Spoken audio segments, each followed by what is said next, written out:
até tratamos de alguns aspectos hoje, mas a ideia hoje é a gente poder pegar outras dimensões dessa questão, né? E para que a gente já entre, então, direto nos debates que interessam aí, eu acho que seria importante, pensando no que está desenvolvido nesse trabalho, nesse estudo, que eu citei há pouco, a gente começar conversando um pouco sobre um breve balanço das privatizações desde os anos 90, né? E o que eles têm a ver com processos mais profundos de mudança na estrutura social e econômica do Brasil. Acho que a gente pode começar daí, pode começar de uma grande questão como essa. Fique à vontade aí para falar. Então, a gente está completando quase 30 anos das privatizações no Brasil, né? Então, agora já é possível fazer um balanço do que aconteceu. Porque há 30 anos atrás, há 25 anos atrás, era muito, cada um tinha a sua narrativa, né? Cada um dizia uma coisa, vai ganhar assim, vai ganhar assado, só que agora não, agora você já pode fazer o balanço, certo? O que se dizia há 25, 30 anos atrás era, primeiro, de que essas empresas eram monopólicas, elas dominavam o mercado e isso prejudicava a concorrência, davam prejuízo, que eram elefantes brancos estatais, depois que iam utilizar a venda dessas estatais para pagar a dívida que o governo tinha, dívida pública, né, para regularizar as contas do governo, e, por fim, dizia que, ao privatizar, ia conseguir baixar as tarifas. Essa era a justificativa que a burguesia brasileira, com o Fernando Henrique Cardoso e todos os outros, tinha para defender a privatização. Bom, agora, 30 anos depois, o que houve? Desse discurso que restou? Nada. Tudo mentira. Por exemplo, que era um monopólio. A Vale era um monopólio. A Vale continua um monopólio maior do que era antes, só que agora é um monopólio privado, certo? Que dava prejuízo. Mentira total, certo? Nunca, essas empresas nunca deram prejuízo, certo? A Vale, só para você ter uma ideia, o lucro líquido da Vale em 15 anos rendeu mais do que tudo que foi arrecadado com todas as privatizações. Só o lucro líquido da Vale, certo? Então, é papo furado de que dava prejuízo, certo? Depois, o pagamento da dívida. Mentira também, porque a dívida, há 30 anos atrás, era 300 bilhões, certo? De reais. E agora ela cresceu 15 vezes, 4 trilhões e cacetado, certo? E baixar a tarifa, aí é a mentira maior do mundo, porque não baixou nenhuma tarifa, ao contrário, as tarifas aumentaram muitíssimo, certo? Então, da conversa da burguesia e do imperialismo, do capital internacional, não sobrou nada a não ser a verdade que era o ser, que as privatizações foram feitas para ajudar, para aumentar o lucro do capital internacional e nacional, certo? Então, se a gente pode analisar um breve balanço, essa é a realidade, certo?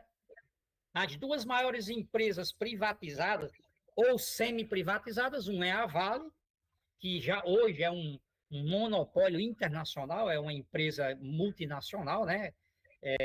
Ela não é mais de capital nacional desde muito tempo, e a Petrobras foi semi-privatizada, certo? E a Petrobras, ele não tem motivo para privatizar essas duas empresas ou semi-privatizar essas duas empresas. A Petrobras foi a empresa que a segunda maior que gerou lucros no mundo no ano passado, certo? Foi a segunda maior entre 1.200 grandes multinacionais. A Petrobras foi a segunda que mais rendeu lucro. Então, para que você vai vender essas empresas ou parte dessas empresas? Isso é tudo papo furado para quê? Para convencer a população de que deve vender essas empresas porque elas não estão dando lucro, elas não. E aí várias conversas, vários papos, né? Então, isso é a verdade. Agora, essas empresas, por exemplo, a Vale, ela não poderia ter sido privatizada, porque é o seguinte, a forma como foi uma falcatrua, porque ela foi vendida por 1% do seu valor. E quem colocou o preço na Vale foi o Bradesco e um banco norte-americano chamado Merrill Lynch, certo? Só que o que acontece? Esses dois bancos compraram a Vale. Então, eles disseram qual era o preço e eles foram compradores. O que era... Isso não podia se fazer. Isso era proibido pela própria lei de privatização. Então, a privatização da Vale foi totalmente ilegal.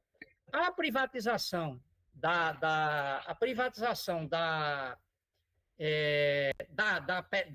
de partes da Petrobras também totalmente ilegal. Por quê? Porque para vender em partes da Petrobras, teria que passar no Congresso Nacional, certo?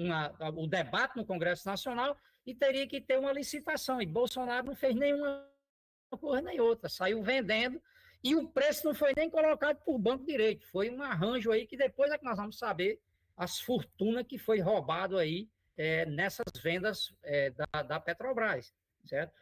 Vendas que tudo na verdade, é por 1%, 2%, 3%, certo? As empresas vendidas, elas, em 2 anos de lucro dessas empresas, elas vão se pagar. Quer dizer, então eu compro uma empresa que em 2 anos eu já vou estar ganhando dinheiro com ela. E, inclusive, empresas, por exemplo, partes da Petrobras foram vendidas para ser pago com a produção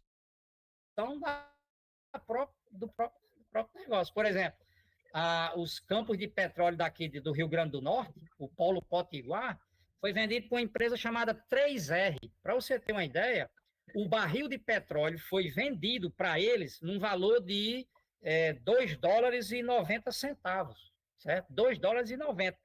O barril agora está passando, esses dias agora, de 90 dólares o barril. Quer dizer, então, essa empresa comprou por $2,90 e está vendendo por 90 agora. Quer dizer, está ganhando $83 em cada barril de petróleo. Está entendendo? Então, isso aqui é um negócio da China, é uma falcatrua generalizada, certo? Então, não tem sentido, não teve sentido vender essas empresas. E para mim concluir, teve um outro elemento importante aí, que é o seguinte: essas empresas vendidas era a base industrial do Brasil. Telefônica, siderurgia, mineração, energia, ferrovias, aeroespacial. Era a base da indústria brasileira que foi vendida. E essa base da indústria brasileira está sendo destruída agora, certo? E outro efeito contraditório disso aí é que o seguinte, que essas empresas, houve uma desnacionalização. O próprio BNDES informou que, de todas as empresas privatizadas, 70% delas foi adquirida pelo capital internacional. Certo? Então, a gente tem todos os efeitos. Primeiro foi uma grande mentira e depois um prejuízo para o Brasil e para o povo brasileiro, né?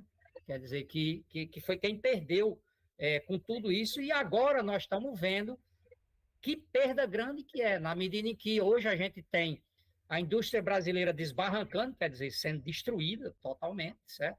E nós temos mais da metade da mão de obra do Brasil ou desempregada ou na informalidade, subempregada. Certo? Então, esse é o resultado de um processo de 30 anos de privatização, certo?